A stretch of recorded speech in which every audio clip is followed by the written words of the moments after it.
자, 여러분 안녕하십니까? 부동산 공법 오늘이 4주째죠. 지난주 강의는 용도 지역, 용도 지구, 용도 구역까지 공부를 했을 겁니다. 그래서 오늘은 원래 지구 단위 계획 그리고 이제 개발형 허가 파트를 들어가야 되는데 여러분이 1주부터 너무 좀 계획 파트만 진행하다 보니까 굉장히 딱딱하게 느꼈을 거예요. 공법이 이렇게 딱딱한 과목이 아닌데 여러분 너무 딱딱하게 느꼈을 것 같아서 이번 강의는 순서를 조금 좀 바꾸겠습니다. 그래서 오늘은 조금 좀 부드러운 코스로 먼저 한번 해보고 그래서 여러분 교재에 338쪽에 나와 있는 토지거래 허가제도, 토지거래 허가제도를 먼저 다루도록 하겠습니다. 그래서 토지거래 허가제도를 먼저 다뤄보고 이 강의가 끝나고 나면 지구단위 계획 개발행위를 조금 순서를 바꿔서 여러분 분위기를 좀 한번 다시 바꿔보겠습니다. 그래서 오늘 토지거래 허가제도를 집중적으로 한번 보도록 하죠. 토지거래 허가제도. 자, 여러분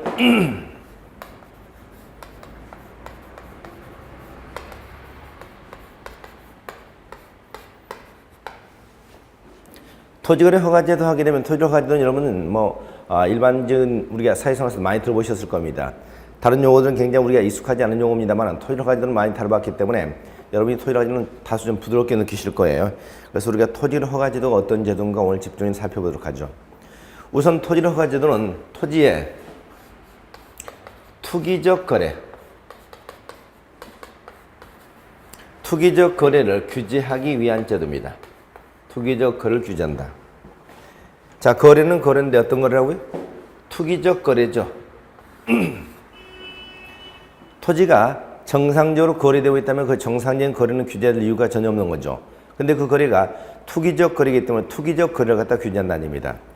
그러면 결론적으로 우리가 토지는 투기를 하지 말라는 얘기죠. 투기를 하지 마라. 그러면 우리가 토지의 투기적 거래는 규제하지만 정상적인 거래는 규제하지 않겠다는 얘기입니다. 문제는 우리가 투기를 하지 말라는 얘기죠. 투기를 하지 말라는 얘기인데 문제는 우리가 그러면 투자만 하면 되고 투기는 하지 않아도 된다는 얘기예요.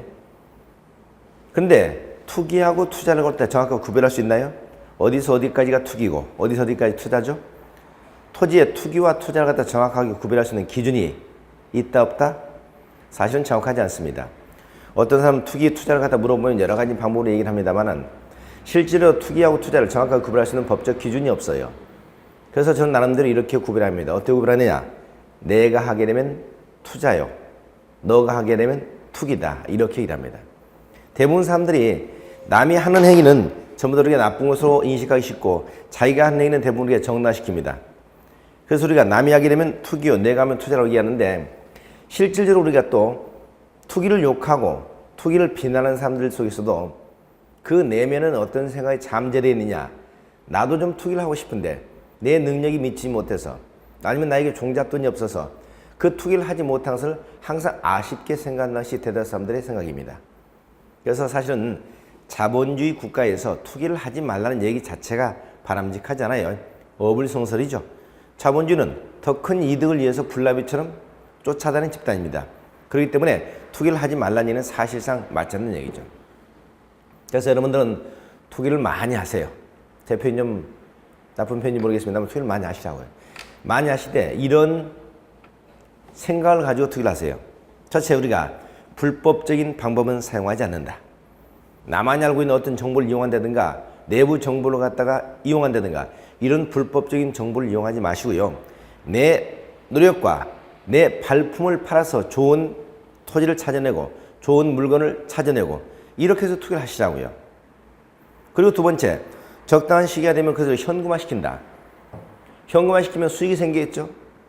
수익이 생겼으면 정당한 세금은 반드시 납부를 하세요. 즉 탈세하지 말라는 얘기입니다. 국민의 한 사람으로서 우리가 이득이 생겼으면 세금을 내야 되죠.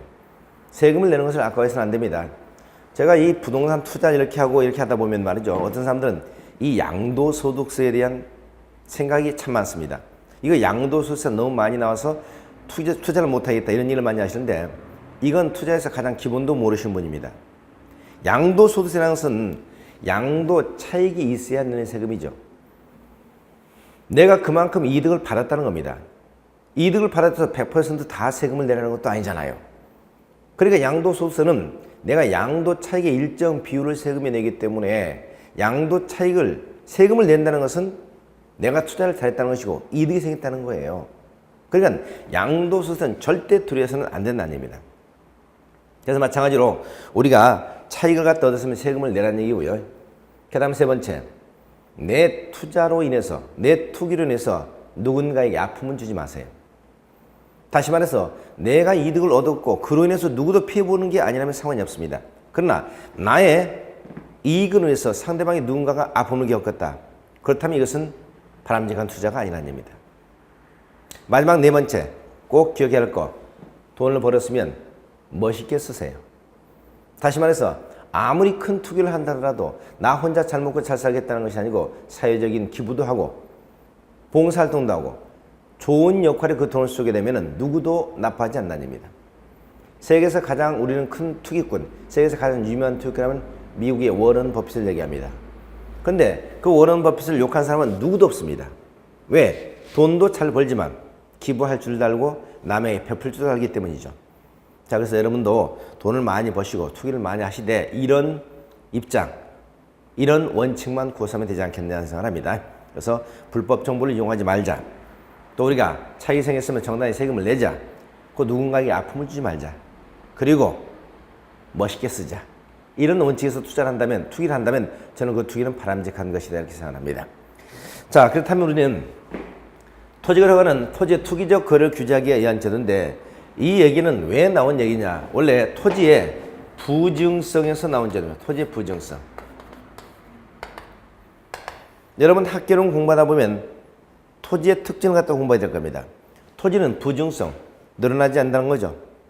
토지 가격은 계속해서 상승할 수밖에 없는 이유가 공급은 제한적이고 수요는 무한대이기 때문이죠. 그 수요와 공급이 일치하는 지점에서 가격이 결정되다 보기 때문에 토지 가격은 계속 어떻습니까? 이렇게 올라갈 수밖에 없다는 겁니다. 그래서 토지는 부증성, 늘어나지 않는 성격을 한다. 그렇기 때문에 반대로 얘기한다면 다시 말해서 우리가 국토는 좁고 인구는 많다는 얘기입니다. 그럼 국토는 좁고 인구는 많기 때문에 그 토지를 어떻게 이용하면 가장 바람직하게 이용할 것인가 이런 부분에서 고민할 수밖에 없다는 얘기죠. 토지의 부증성, 이건 우리가 뭐하고도 관련되어 있냐? 토지거래 허가제는 토지 공개념, 공개념에서부터 출발됩니다. 토지 공개념, 토지 공개념. 여러분 많이 들어보셨을 겁니다. 토지 공개념 무슨 뜻이냐? 토지는 개인, 토지는 개인의 것이 아니고 우리 모든 국민의 것이라는 얘기입니다. 토지는 누구 것이라고요? 우리 것이 아니고 모든 국민의 것이다. 우리가 근대 프랑스 혁명이 일어나기 전까지만 해도 소위 우리가 군주주권 시대였습니다. 그 군주주권 시대, 민법적으로 본다면 소유권, 소위 개인에게 인정하지 않았던 것이죠. 다시 말해서 우리가 모든 토지가 국민의 것이 아니고 국가의 것이었습니다. 국가의 것, 국민의 것.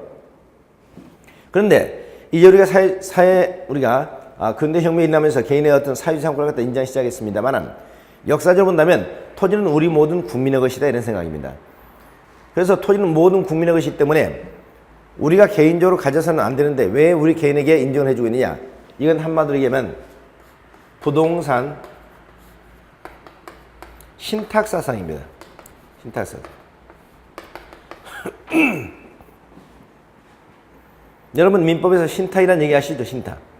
다시 말해서 원래 토지는 우리 모든 국민의 것이었는데 국가가 잠시 우리 국민에게 그걸 맡겨놓은 것에 불과하다는 얘기입니다. 맡겨놨다. 신탁. 신탁은 일종의 위임의 일종입니다. 민법적으로 본다면. 그러면 우리는 잠시 그 토지를 맡아서 보관하고 있는 사람이기 때문에 그 토지를 어떻게 보관해야 되겠냐 말이죠. 우리는 민법적으로 위임이라는 얘기가 떠오르면 항상 떠오르는 의미 하나가 있죠. 선관주의무입니다. 선량한 관리자로서 주의를 다해야 된다는 얘기죠. 다시 말해서 국가가 우리에게 토지를 맡겨놨는데 그 토지를 맡아서 보관하고 있는 수탁자인 우리 국민이 나 혼자 잘 먹고 잘 살겠다고 투기하면 이건 선관주의 의무에 위반되는 것이죠. 그래서 우리는 이 부동산 신탁사상에서부터 토지의 거래 규제 제도가 나오기 시작한 겁니다. 자, 그렇다면 토지거래 허가제도는 토지 거래를 규제하기 위한 제도다. 이 거래는 무슨 거래? 부적절한 거래, 부적절한 거래다. 즉 투기적 거래다. 이 투기적 거래를 갖다 규제할 이유는 뭐다? 토지의 부중성. 토지는 한정적인 것이다. 토지는 원래 누구의 것이다? 우리 모든 국민의 것이었다. 단 국가가 잠시 우리에게 맡겨놓은 것에 불과하다. 그러니까 내 앞으로 소유권 이전 등기가 되어 있다고 해서 영원한 내 것으로 착각하지 말자, 이런 얘기입니다. 자, 그러면 토지를 가지고는 어떤 제도냐? 먼저 토지거래 허가구역을 지정합니다. 허가구역.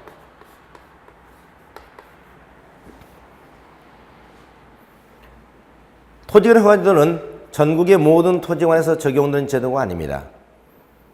전국의 모든 토지가 아니고 허가구역이라는 제한적 범위 내에서만 시행되는 제도라는 얘기입니다. 이 토지를 허가구역을 지정되면 허가구역 내에서 갑이라고 하는 사람, 을이라고 하는 사람이 거래를 하게 됩니다. 뭐에 대한 거래? 토지에 대한 거래. 이 토지에 대한 거래를 할 때 이 거래가 적절한 거래인지 투기적 거래인지를 사전에 심사받겠다는 얘기입니다. 사전 심사를 받겠다. 누구로 하여금? 행정관청으로 하여금. 계약을 체결하기 전이죠.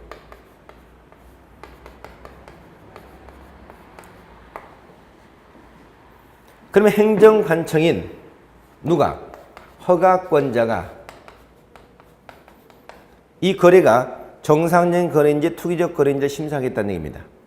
만약 이 사전 심사를 받지 않고 거래를 했다면 이걸 뭐라고 그러냐? 우리는 흔히 무허가 거래 계약이라고 얘기합니다. 무허가 거래 계약이라고 해서 이 무허가 거래 계약은 어떻냐? 거래 효력 자체가 당연히 무효가 됩니다. 위반자는 형사 처벌을 받는다는 얘기죠. 이런 제도를 우리는 토지거래 허가제도다, 이렇게 얘기합니다. 다시 한번요. 토지거래 허가제도는 전국의 모든 토지에서 적용되는 제도가 아니고 토지거래 허가구역 내에서만 적용되는 제도다.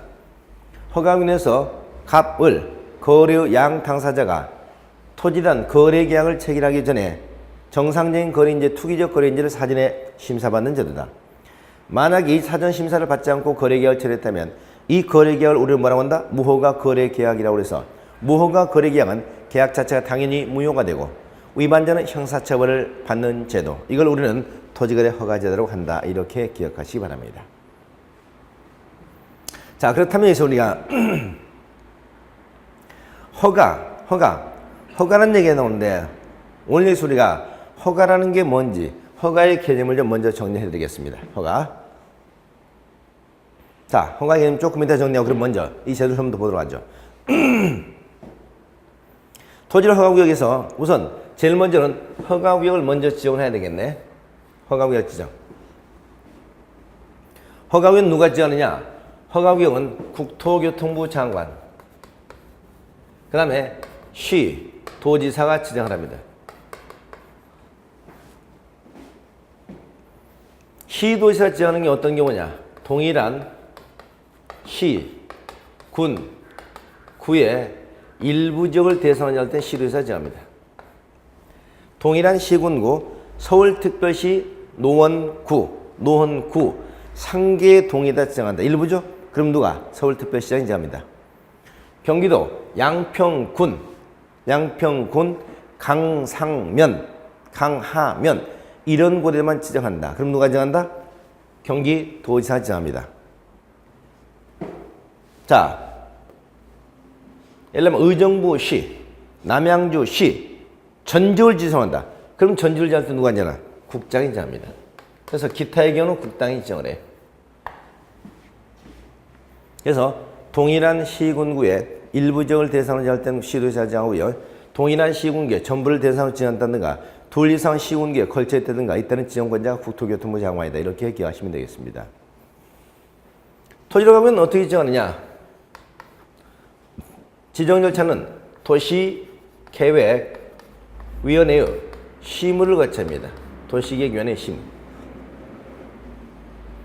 물론 도시계획위원회는 국토교통부 장관일 때는 어디? 중앙도시계획위원회가 되겠고요. 시도지사일 때는 어디?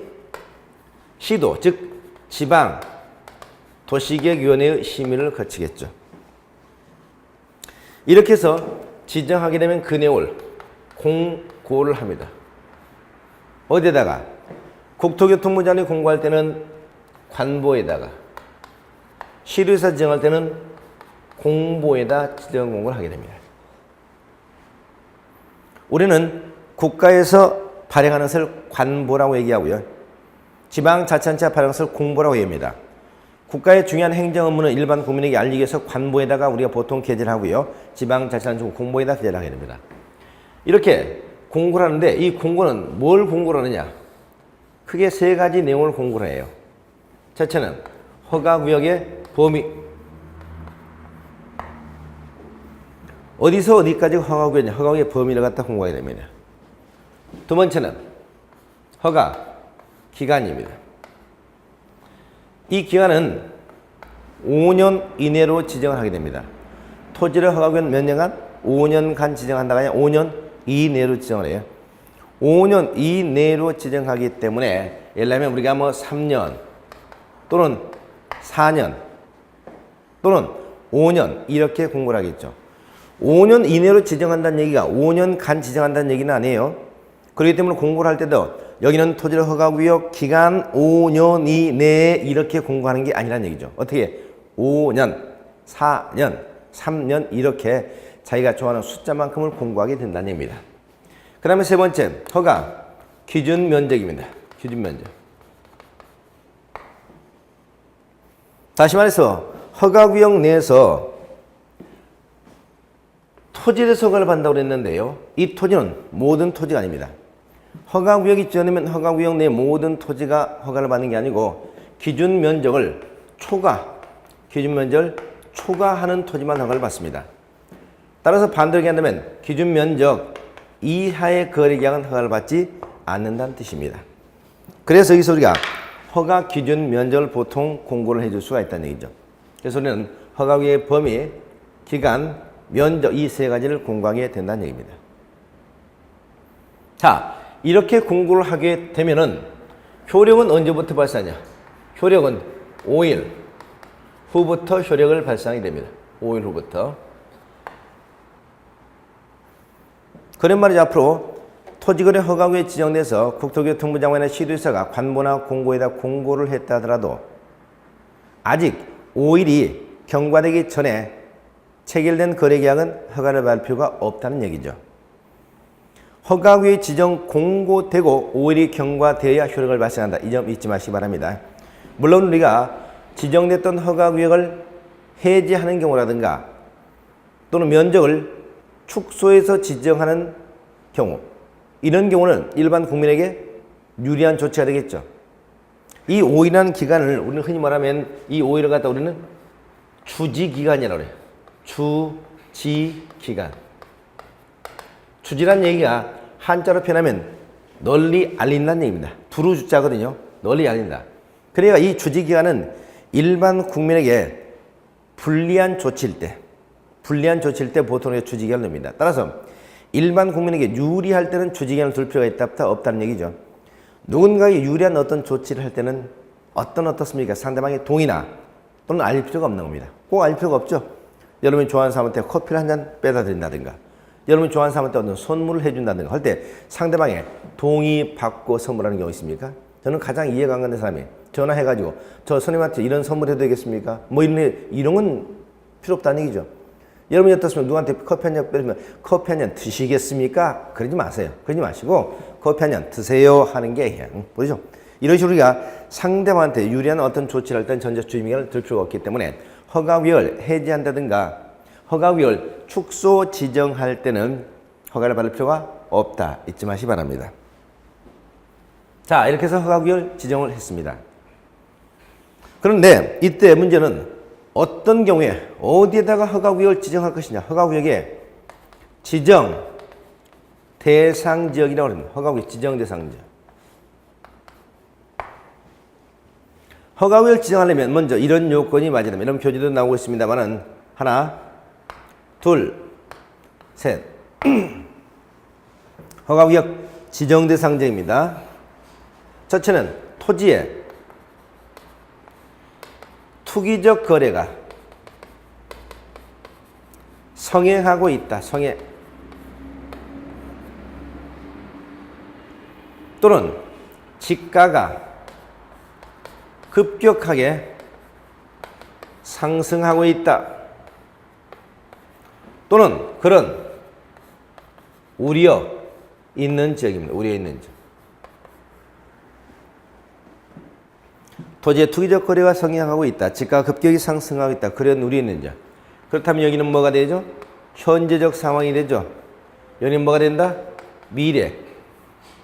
장래가 되겠네요. 다시 말해서 우리가 토지의 허가구역을 지정할 때는 단지 현재적 상황만을 고려해서 지정하는 게 아니고 장래적 상황까지 고려해서 지정한다는 점 잊지 마시기 바랍니다. 그래서 우리가 만약에 투기가 성행하고 있다든가 지가가 급격히 상승하고 있는 이런 지역이라면 사실 여기에 허가구역을 지정해도 별 의미가 없습니다. 왜냐? 이미 불이 붙어서 불이 타기 시작하면 그 타고 있는 불을 잠재운다는 것은 쉽지가 않습니다. 중요한 것은 불이 붙기 전에 미연에 방지하는 것이 가장 바람직하다는 겁니다. 한번 붙어버린 불은 잠재울 수가 없다는 얘기죠. 그래서 사실 바람직한 것은 미연에 방지해서 그런 우려 있는 지역에다가 토지 허가구역을 지정하는 것도 좋다는 거죠. 자, 이런 지역으로서 어디냐? 다음과 같은 요건을 갖춰야 됩니다. 하나, 둘, 셋, 넷, 다섯 개 하세요. 첫 번째, 여기는 토지용 계획입니다. 토지용 계획. 토지용 계획은 광역 도시 계획, 도시, 군 기본계획, 도시, 군 관리계획, 이런 각종 계획을 보면은 어떻습니까? 계획이 수립되거나 변경되면 토지 투기가 활성화 가능성이 크다는 얘기입니다. 우리는 앞에서 말씀드렸습니다만은 선계획 후개발의 원칙이라고 했죠? 선계획 후개발 원칙. 계획 없는 개발 없다고 그랬습니다. 계획 없는 개발 없다. 계획이 있어야만이 개발할 수 있다. 우리나라는 개발하기 전에 항상 우리가 계획을 발표해주고 계획을 미리서 알려준다고 그랬죠? 그래서 우리나라 참 좋은 나라라고 그랬습니다. 그래서 항상 우리가 계획이 있으면 이런 현상이 발생할 가능성이 크다는 얘기죠. 그래서 계획이 수립되거나 변경되는 지역입니다. 그래서 항상 우리가 투자를 정상적으로 하면 그 지역에 계획을 살펴보라고 그랬죠? 광역도시계획. 그렇죠? 우리 주변 지역을 묶어서 어떻게 개발하겠다는 것인가. 그 다음에 도시군 기본계획, 그 도시 20년짜리 청사진, 도시군 관리계획 지구단위, 이런 계획을 잘 살펴보셔야 됩니다. 두 번째는 법령입니다. 법령이 새로 제정되거나 개정되거나 또는 폐지되는 적입니다. 법률이 개정, 제정, 폐지돼가지고 그 행위자니 완화되는 적이죠. 행위자니 완화된대요. 법령이 제정, 개정됐다도 행위자니 강화되는 적은 투기가 발생할 가능성이 별로 없을 겁니다. 그래서 완화되는 적이죠. 자, 그래서 우리는 또 투자를 잘하려면, 부동산 투자를 잘하시려면 법을 아셔야 됩니다. 우리는 어떤 우리가 중요한 국가적인 정책을 시행하기 위해서는 먼저 법을 제정합니다. 그래서 법을 제정하면서 그 법을 미리서 알려줍니다. 이 법을 이렇게 제정하겠다고요. 이걸 우리는 뭐라고 하냐? 입법 예고라고 그래요. 그리고 입법 예고의 내용을 우리 국민들에게 알려주고 그 기간 내에 이해관계에 있는 사람들은 이의 신청할 수 있는 기회를 줍니다. 그래서 그 기간 내에 이의 신청이 없으면 그 법이 나중에 국회를 통과하게 되고 공포가 되고 일정 시간이 지나면 우리가 시행에 들어가는 겁니다. 그러니까 이런 과정을 알고 있는 사람들은 먼저 투자를 한다는 얘기죠. 자, 예를 들면 여러분 개발제한구역과 관련된 법이 바로 개발제한구역 지정 및 관리에 관한 특별조치법입니다. 개발제한구역 지정 및 관리에 대한 특별조치법. 이 법이 언제 나오느냐? 이게 사실 전에 김대중 대통령 당시에 제정됐던 법률입니다. 대통령 선거를 할 때 대통령 후보자들은 보통 뭘 발표하죠? 뭐 100대 공약사항 이렇게 해서 공약집을 보통 발표를 하게 됩니다. 여러분 기억하세요. 부동산 투자를 잘 하시는 분들, 특히 토지에 대한 관심을 가지고 있는 사람들은 대통령 선거라는 것이 하나의 큰 호재입니다. 대통령 선거에서 이번에 누가 당선될 것인가 하는 것을 예측할 수 있는 사람이라면 투자에서 굉장히 유리합니다. 그러면 그 사람들의 대통령이 당선됐을 때 어떤 변화가 있겠는가 생각해 보는 거죠. 이건 우리가 공약집을 뒤져보면 알 수 있다는 얘기죠. 예컨대 김대중 대통령 같은 경우는 내가 당선이 되면 개발제한경을 손보겠다 공약을 했습니다. 개발제한경 1960년 당시에 박정희 대통령 당시부터 나왔던 겁니다. 박정희 대통령이 개발제한경을 지정하면서 그때 당시에 파란 녹지 지역이었습니다. 여기는 꼭 보존해야 개발제한을 지정한 거죠. 그런데 20년이 지나고 30년이 지난 지금 현재는 풀 한 폭이 없는 빨간 황토기 돼버린 지역도 여전히 토지를 개발제한경이 남아있다는 얘기입니다. 이런 문제점들. 또 하나, 개발제한경이 지정되면 그 규제가 종전에는 도시계획법이라는 법률을 적용받았습니다. 그런데 이 도시계획법에 대한 규제 내용이 굉장히 과도했습니다. 어느 정도냐? 예를 들면 우리가 개발제한구역이 전체 행정구역의 3분의 2 이상인 지역들이 전국에 한 9개 지역이 있습니다. 대표로 가까운 경기도 하남시, 의정부시 같은 경우는 전체 행정구역의 3분의 2 이상이 그린벨트 개발제한을 묶겠다는 얘기입니다. 그런데 그 개발제한 구역 내에서는 건축물, 신축, 주택의 신축 같은 건 일체 허용하지 않습니다. 두 번째, 개발제한 구역 내에서는 학교 건설도 안 됐었어요. 병원 건설도 안 됐습니다. 의료시설. 그러다 보니까 주택의 신축은 물론이고 심지어는 학교, 병원까지 건축이 안 됐기 때문에 하남시 같은 경우는 아이들이 초등학교를 마치고 중학교를 가려면 중학교 시설이 부족해서 인근으로 유학 가는 이런 사태까지 발생했다는 얘기입니다. 그래서 이 원주민들의 불편함이 이루 말할 수가 없었어요. 이런 여러 가지 주민들의 원성이 잦았기 때문에 대통령 공약에서 내가 대통령이 되면 이 개발제한을 손보겠다 이렇게 약속을 했던 겁니다. 그리고 김대중 대통령이 당선이 됐죠. 자, 그렇다면 이때 나는 김대중 대통령이 될 것 같다라고 예상했던 사람은 그 공약을 보고 개발제한의 땅을 집중적으로 매수하기 시작하는 겁니다. 그리고 대통령이 당선이 됐죠. 당선이 되고 난 다음에 개발제한구역, 지정 및 관리에 관한 특별조치법, 간단히 줄여서 우리가 개특법이라고 얘기합니다. 이 개특법을 제정하게 된 겁니다. 제정하면서 또 입법 예고를 합니다. 그 입법 예고된 내용을 보니까 주택의 신축, 증축 규정을 굉장히 완화시켰고 이제 규제 자체를 갖다 많이 완화시키는 쪽으로 법이 제정되겠다는 거죠. 그럼 이 입법 예고된 내용을 보면 법이 이렇게 바뀌니까 앞으로 6개월 뒤에 어떤 현상이 발생하겠다. 분명히 우리는 알 수 있는 거죠. 이걸 보고 또 투자하는 겁니다. 마지막 6개월 뒤에 그 법이 공포되고 확정이 되게 되면 그 다음부터 땅값은 급등하겠죠. 자, 그럼 여기서 봅시다. 가장 현명한 사람은 언제 투자하겠습니까? 공약을 보고 투자하는 사람. 두 번째, 그보다 좀 못한 사람 누구? 입법 예고된 내용을 보고 투자하는 사람. 세 번째, 가장 최악의 투자 누구? 나중에 우리가 법이 공포되고 난 다음에 가격이 오르기 시작하면 그때서야 뒷차를 타기 시작한 사람들입니다. 이게 순서입니다. 그래서 항상 우리는 공약을 잘 보셔야 되고 법이 개정된 내용을 잘 보셔야 된다는 겁니다. 그래서 법을 알면 돈이 보인다. 법을 알면 돈이 보인다. 이 법을 잘 이해하셔야 됩니다. 어떤 사람 말이죠.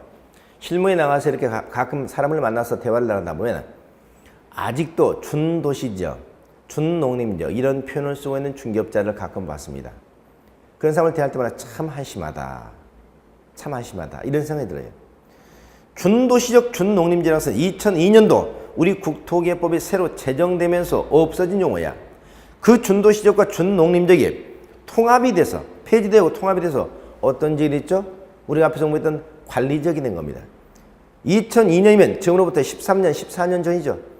그런데 불구하고 부동산 전문가라고 하는 공인중개사가 아직도 준도시적 준농림지 하고 있다는 것은 뭔가 법이 어떻게 바뀌었는지 전혀 모르겠다는 얘기 아닙니까?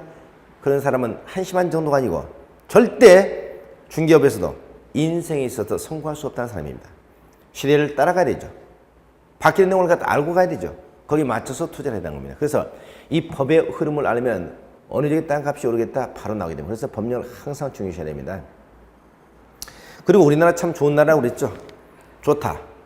특히 뭐가 좋은가? 세계에서 인터넷 하나만큼 세계에서 가장 잘 되어 있습니다. 그러면 여러분이 법제처에 들어가시게 되면 법제처에 들어가서 여러분이 신청을 해보세요. 그러면 법제처에서 말이죠. 입법 예고된 법률, 오늘 개정된 법률, 새로 제정된 법률 이 내용을 여러분 이메일로 매일 쏘아줍니다. 그래서 인터넷을 켜게 되면 이메일 들어가게 되면 오늘 개정된 법률, 입법 예고되면 쭉 전부 다 와 있어요. 그리고 그 내용 중에서 내가 관심 있는 법입니다. 클릭해서 보시고 그 내용을 확인하고 아, 이 법이 앞으로 이렇게 바뀌겠다는 것이나 그러면 그 내용은 어떻습니까? 여러분 블로그라든가 여러분 자료실에다가 옮겨놓고 이렇게 보시면 개정된 내용을 가장 확실하게 알 수 있습니다. 그래서 돈을 벌려거든 부동산 투자를 제대로 하시려거든 항상 뭘 봐라? 개정된 법률을 봐라 하는 거죠. 개정된 법. 지금 현재 어제 우리 인터넷에 보니까 우리 부동산 가격이 현재 많이 오르고 있죠. 특히 토지시장. 토지시장에 대해서 국토교통부에 자료가 나왔어요. 근데 보니까 토지는 지금 현재 9년째 계속 가격이 상승하고 있다. 이렇게 어제 통계 나왔습니다. 그래서 최근에 토지 거래량도 지금 현재 사상 최대다. 이런 표현이 나왔어요.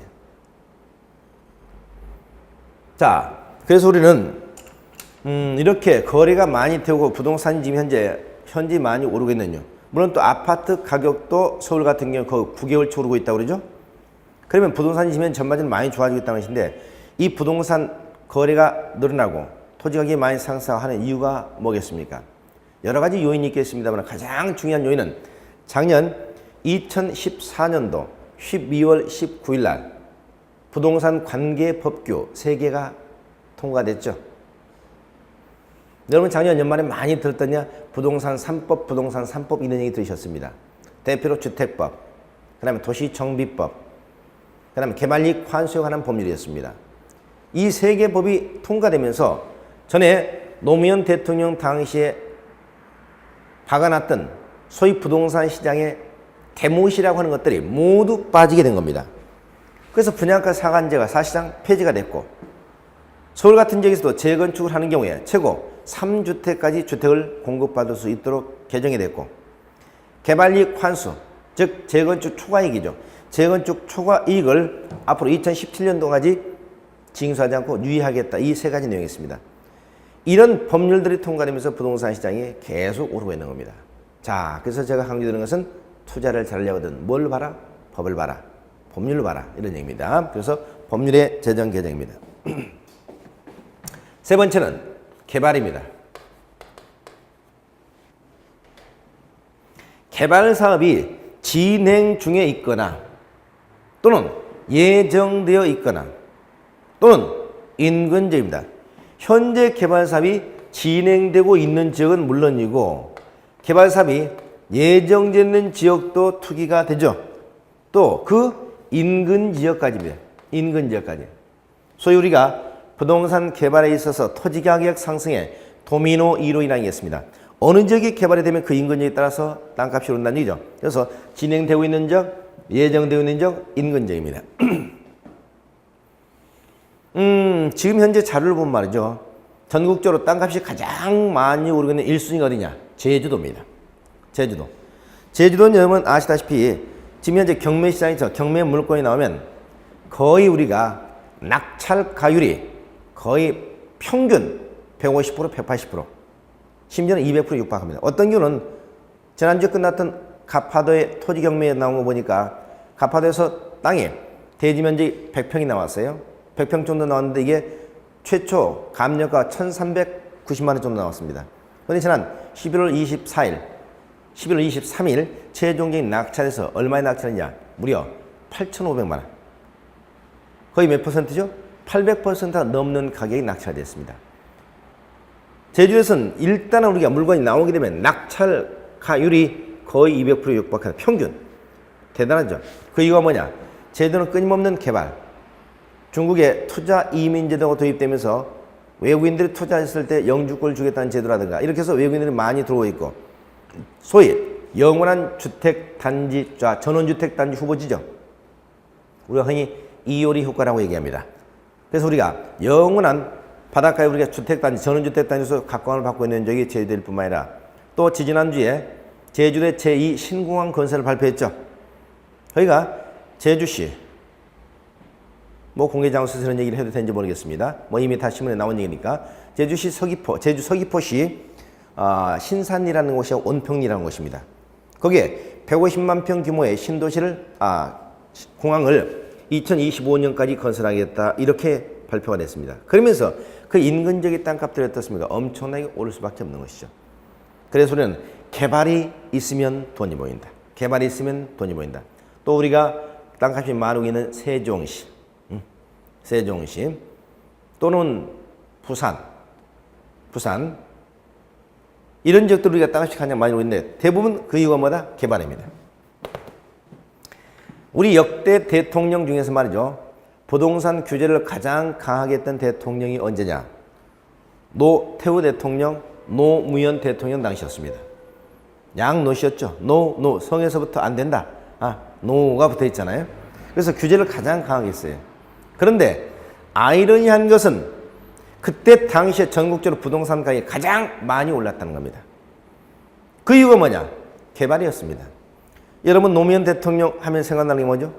노무현 대통령 우리가 어떻습니까? 좀 나쁜 표현으로 뭐 물태우다 이런 얘기도 했습니다만 노무현 대통령이 잘한 게 있습니다. 주택건설사. 1989년 2월 달에 5개 신도시를 발표합니다. 이게 소위 1기 신도시죠. 일산 분당, 평촌, 3번 중동. 89년 2월 달에 발표를 했습니다. 발표한 이 5개 신도시를 7년 만에 전부 다 끝내게 됩니다. 1996년까지. 요즘에 신도시 하나 건설하는데 최소 10년입니다. 그런데 신도시 5개를 무려 6년 만에 끝내버린 역사는 세계 어디에도 없다. 기네스북에 올라갈 기록입니다. 자, 이렇게 해서 어떻습니까? 이 신도시를 갖다 발표하니까 전국의 땅값이 오르기 시작한 거죠. 엄청나게 올랐다. 나중에 신도시 건설이 끝나고 그때부터는 한 10년 정도 가격이 쫙 안정이 됐습니다만은 그 다음에 노무현 대통령 당시 뭘 발표했죠? 수도 이전, 혁신도시, 전국의 기업도시 이걸 전부 다 발표했습니다. 전국적으로 적어도 어떻습니까? 신도시를 하나 이상 전부 다 발표해놨어요. 이렇게 발표해놓고 투자하지 말라는 얘기죠. 투기하지 말라는 얘기죠. 1년에 연간 보상 금액이 30조 이상이 풀리는데 그러면 그 돈 전부 다 어디다 쓰겠습니까? 그 돈 가지고 전부 다 술 마시라는 얘기야? 아니잖아요. 우리는 부동산 시장에서 보상금이 나오면 보상금의 최소 30%는 다시 부동산 시장으로 흘러 들어간다는 게 정설입니다. 바로 뭐냐? 대토 수요 때문이죠. 아까 토지가격 상승의 도미노 이론. 그래서 그 보상금이 나오면 전부 땅을 살 수밖에 없는데 불구하고 땅 사지 마라, 투기하지 마라 이렇게 놓으니까 그게 말이 되냐면 어불성설이지. 그래서 결국은 우리가 노무현 대통령, 노태우 대통령 당시에 부동산 규제를 가장 강하게 했음에도 불구하고 가격이 가장 많이 올랐던 이유는 바로 이 개발 때문이었습니다. 개발. 그래서 우리는 개발이 보이면 돈이 보인다. 그러면 어느 지역이 개발되고 있는지 하는 것들 잘 살펴보시기 바랍니다. 이번에 땅값이 오른 지역들도 보니까 서울에서 대표로 떴습니까? 땅값이 많이 올랐는데 그 요인으로 꼽는다면 첫째는 지금 현재 잠실의 제2 롯데월드 건설, 송파의 위례 신도시 건설, 이런 것들이 이제 대표적인 사안이 되겠고, 물론 이제 앞으로 어떻습니까? 서울에서 세종시를 잇는 제2 경부고속도로가 뚫린다고 그러니까 이 인근 지역 땅값도 많이 오르겠죠. 용인이라든가 이런 지역들이 대상될 겁니다. 또 제주도 같은 아까 신공항 건설 이런 것들이 가장 큰 요인이 되겠고요.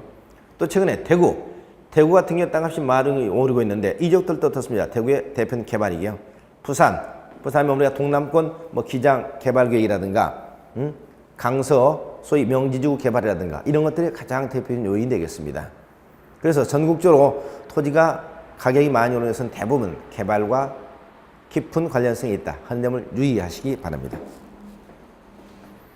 네 번째, 인정하는 지역입니다.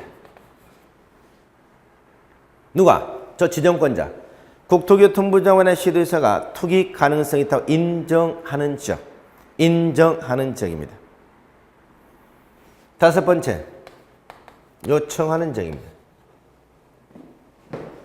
앞으로 우리는 이런 표현을 보시죠. 우리가 앞으로 요청이다.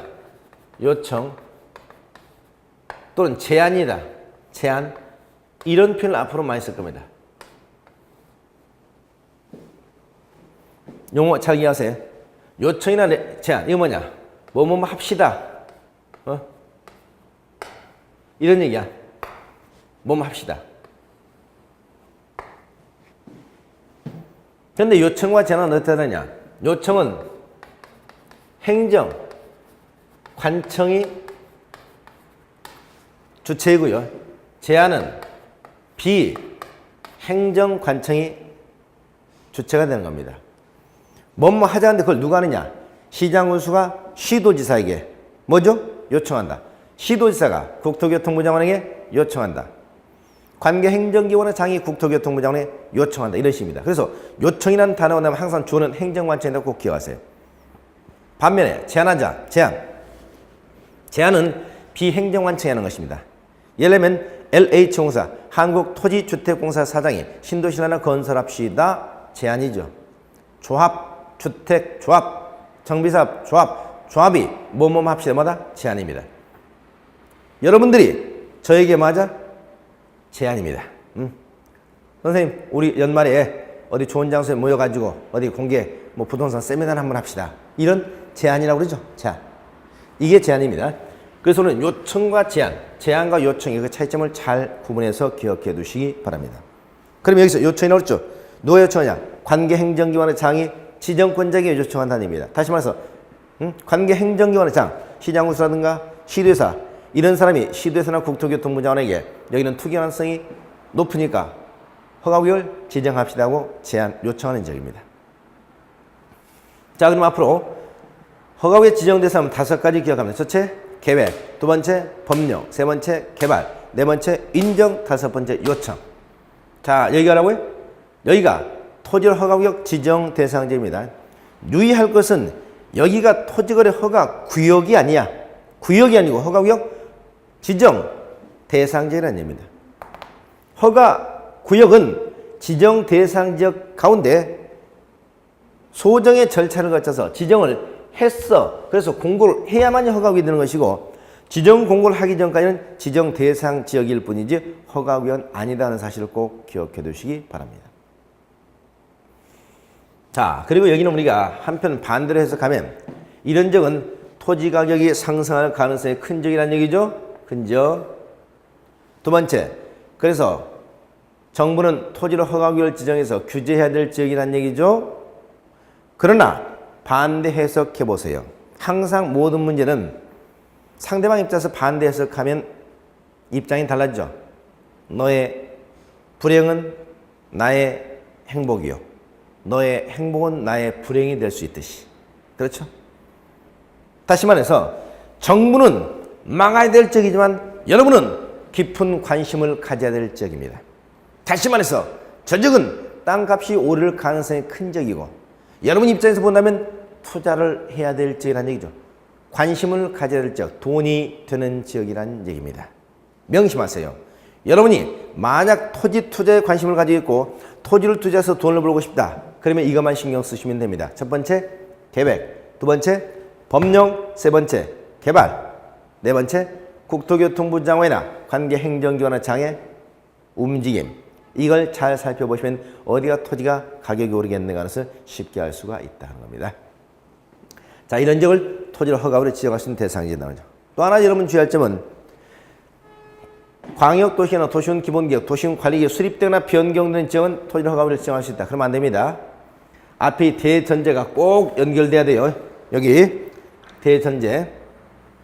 다시 말해서 토지의 투기적 거래가 성행하고 있거나 집가 급기가 상승하고 있거나 그런 우려 있는 지역으로서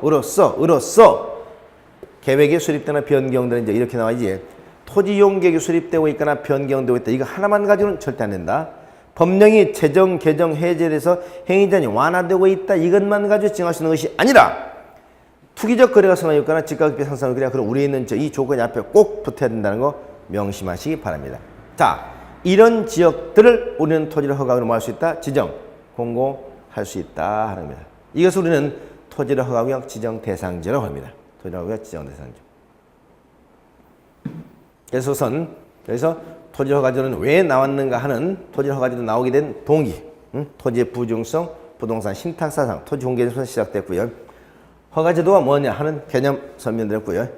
거래계약 체결하기는 사전 심사를 받는 제도다. 심사를 받지 않고 거래하게 되면 이 계약 자체는 무효가 되고 위반자는 형사 처벌을 받는다는 점. 세 번째, 허가구역은 어디다 지정하는가? 허가구역 지정 대상 지역까지 설명드렸습니다.